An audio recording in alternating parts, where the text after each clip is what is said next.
Hey guys, it's Glenn from glenscarcollection.com. Driving some different roads, so I thought I would film this. Driving the Audi R8 here.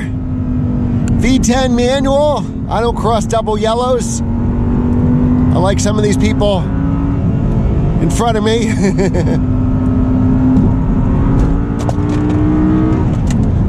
So what makes the R8 so special? Well,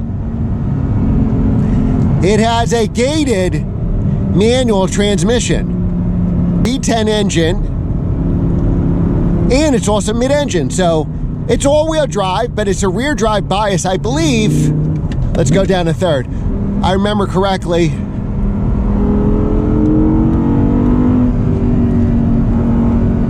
If I remember correctly, it's 85% rear, 15% front. So it does drive like a rear drive car. And I really love this car. It eats gas on the highway going 80 miles an hour in 6th gear. I'm at 3,400 RPM, so it doesn't, the best I've gotten ever was today on the highway, 18 miles per gallon. Driving like this, I'm probably getting 8 miles per gallon. So the good news is it has a 23-gallon tank.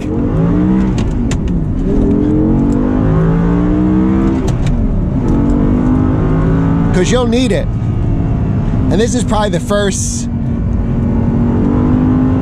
spirited drive I'm doing with this car, and it's very analog. The new R8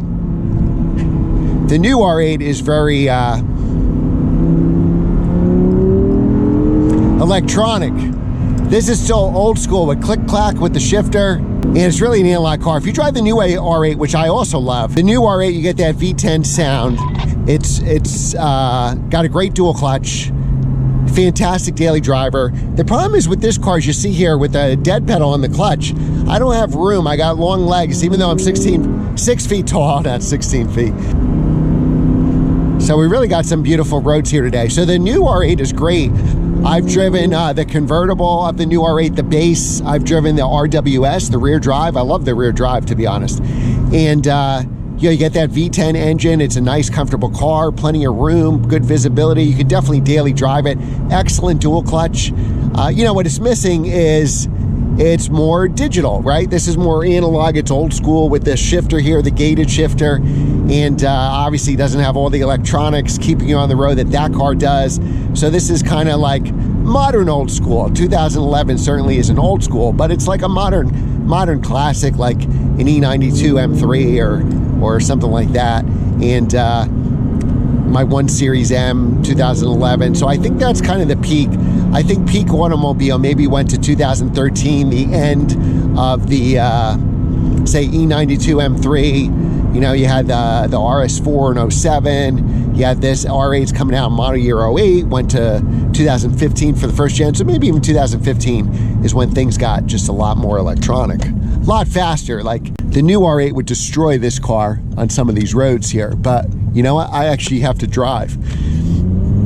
And that's what makes it special. It's my driving skill in this car, not the car essentially driving for me. First mod I need to do is an exhaust. So this car, like the NSX, a little too quiet. I rolled down the windows, it gets about 10 times louder, but then you're just gonna hear wind noise.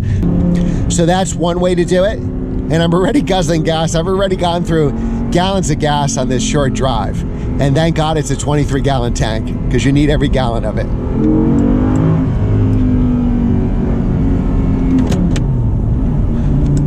All right, so I just wanted to give you a little taste of what it's like to drive an R8. This is like my first spirited drive with it.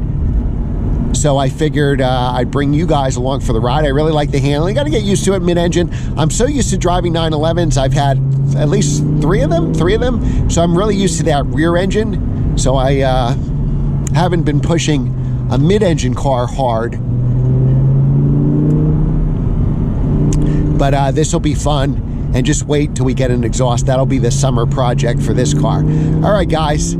Thanks for watching. Remember to like, share, and subscribe. I will see you next time.